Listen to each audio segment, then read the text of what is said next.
Hello, everyone. I'm so happy to be back with you with therapeutic breathwork training. It's the thing that I believe unites us in our life purpose is sharing breathwork with the world. And I can't think of a more joyous or more fulfilling occupation than to share the blossoming of life force with our fellow human beings. This section of our training, in part, is on the anatomy of breathwork, understanding of the physiology and the anatomy of breathing so that we can better help those that we are coaching.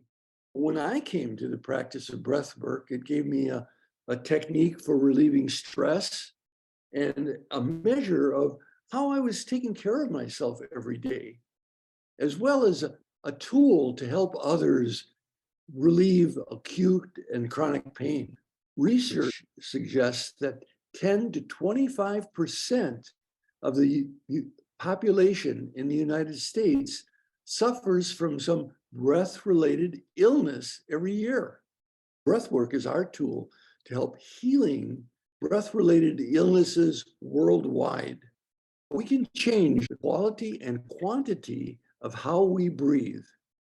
Dennis Lewis, who is an author of The Tao of Breathing, cites that people have been trained in 6 to 12 months to increase the range of their diaphragm 2 to 3 times their capacities. It's not just the amount of air that we breathe that affects us.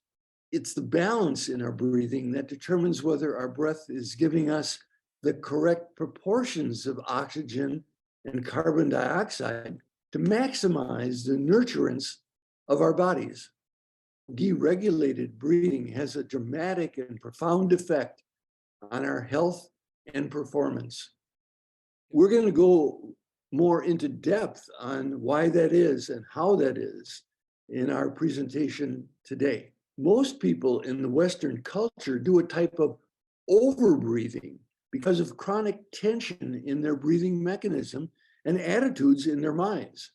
We develop a wrong combination of breathing rate and depth. And the cure is not a simple relaxation or breathing more.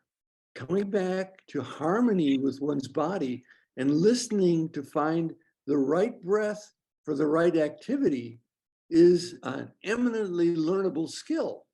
First, we and our clients must recognize there's something to correct and then have the willingness to do something about it. Now, we're going to do a very simple exercise in diagnosing our breathing. And we've all done this before. This is like going back to kindergarten, but sometimes it's useful to do a check-in again. And we're going to do that right now. This exercise can be done in any position. And we're going to do it sitting down now. But if you're working with a client, you may have them lay down, and it's even easier to do in that position. First of all, just put one hand on your belly, just below the ribs. Focus on your hand raising as you inhale. Let go of all other concerns for the moment and just attend to this while you slowly exhale and notice your hand lowering.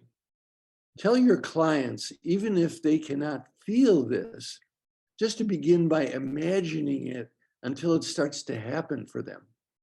Now, even though this is an exercise we're doing, do the breathing as effortlessly as possible. Do not force it, especially on the exhale. Once you've gotten the sensation, you can do this belly breathing while you're lying on your side, you're sitting, you're standing, and eventually moving about in your entire life. I know you all know this, and it's so familiar to you that it may be foreign to be teaching this to your clients. But breathing and checking into your breathing is a 24/7 biofeedback mechanism for how one is doing in their life.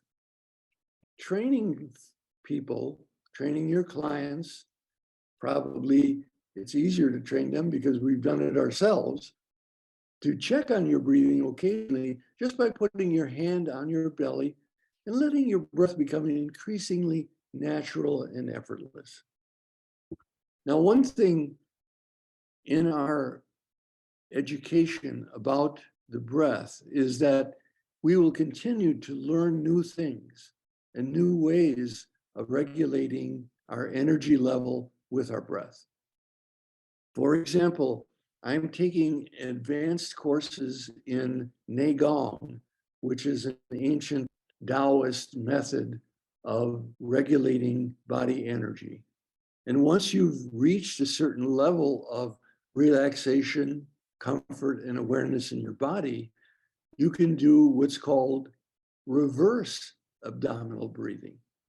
Now, this is not something to even try yourself or much less teach to others until you have studied this. But what happens is that with reverse abdominal breathing, it's not your muscles that are controlling your movement in the belly. It is the fascial tissues around your energy center, which is controlling it. And it actually compresses a little bit on the inhale.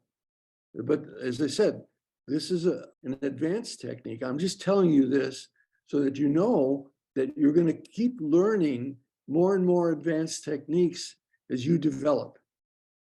Breathwork is one of the newly emerging tools of complementary medicine, which has the daunting yet highly exciting task of blending the old, for example, the Taoist techniques, and the new, our therapeutic breathwork, for the purpose of creating something better than either in isolation. We are helping to usher in a new paradigm into the consciousness of the earth. This new paradigm is whole brain learning. It's an intersection of science and art, male and female, right and left hemisphere, intuitive and logical.